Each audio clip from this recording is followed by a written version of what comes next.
इस वीडियो में हम देखेंगे कि चार्ल्स नामी साइंटिस्ट ने गैस की कौन सी प्रॉपर्टी को एक्सप्लेन करने की कोशिश की है और साथ ही हम ये देखेंगे कि कौन से दो वेरिएबल के बीच में क्या रिलेशन है।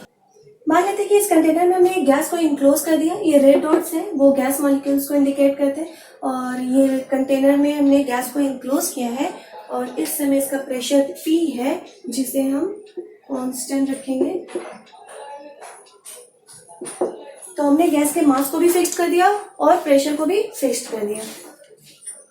अब मान लेते हैं कि इस समय टेम्परेचर कितना है, 0 डिग्री सेंटीग्रेड है। देखते हैं कि गैस का जो टेम्परेचर है, इस समय टेम्परेचर 0 डिग्री सेंटीग्रेड है और वॉल्यूम सपोज दैट V0 है। V0 क्या है, इनिशियल वॉल्यूम है। V0 क्या है, इनिशियल वॉल्यूम है और ये इनिशियल वॉल्यूम जब इस गैस का वॉल्यूम V0 है तब उस समय टेम्परेचर 0 डिग्री सेंटीग्रेड है और उस समय प्रेशर P है जिसे हमने कांस्टेंट कर दिया और गैस के मास को भी हमने फिक्स्ड कर दिया।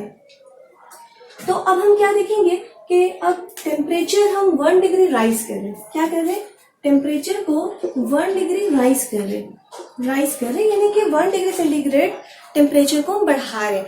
जब हम गैस के टेम्परेचर को 1 डिग्री सेंटीग्रेड बढ़ाते हैं, अकॉर्डिंग टू चार्ल्स लॉ, ये गैस का जो वॉल्यूम है, इनिशियल वॉल्यूम जो था V0, अब वो इंक्रीज हो जाएगा।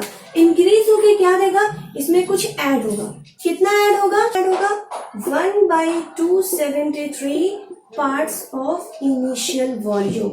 पार्ट्स ऑफ इनिशियल वॉल्यूम और इनिशियल वॉल्यूम क्या था, V0। तो यहाँ से हमें पता चला ये जो फाइनल वॉल्यूम है V, इसका मतलब ये हो जा रहा है कि अब इसका वॉल्यूम और भी इंक्रीज कर गया। इसका मतलब ये मॉलिक्यूल्स मूव करके, ये सारे मॉलिक्यूल्स मूव करके ऊपर आ जाएंगे और ये जो है ये है इंक्रीज इन वॉल्यूम। पहले था यहाँ से यहाँ तक V0, लेकिन अब पूरा वॉल्यूम जो चेंज हुआ है वो है V। और वो V क्या है, देखो यहाँ से हम V कॉमन ले सकते हैं। गैस का वॉल्यूम जब V0 है तब गैस का टेम्परेचर उस समय 0 डिग्री सेंटीग्रेड है। अब गैस के मुताबिक अगर हम 1 डिग्री टेम्परेचर को राइज करते हैं, यानी गैस के टेम्परेचर को 1 डिग्री बढ़ाते हैं, 1 डिग्री सेंटीग्रेड गैस के टेम्परेचर को जब हम बढ़ाते हैं, तो चार्ल्स के मुताबिक ये गैस मॉलिक्यूल्स, ये गैस अपना इनिशियल वॉल्यूम का 1/273 पार्ट्स इंक्रीज कर जाएगा। अगर हम इस टेम्परेचर 1 डिग्री सेंटीग्रेड टेम्परेचर बढ़ाने के बजाय घटाएंगे, तो चार्ल्स ने यह भी कहा कि टेम्परेचर को अगर हम बढ़ाएं या घटाएं, वॉल्यूम इंक्रीज करेगा या डिक्रीज करेगा। यानी चार्ल्स के मुताबिक अगर टेम्परेचर को हम 1 डिग्री सेंटीग्रेड इंक्रीज करते हैं तो गैस अपने इनिशियल वॉल्यूम का 1/273 पार्ट्स इंक्रीज कर जाता है। अगर हम 1 डिग्री सेंटीग्रेड टेम्परेचर को डिक्रीज करें यानी कम कर दे, डिक्रीज करेंगे 1 डिग्री, ये तो इंक्रीज था, for 1 degree centigrade decrease in temperature,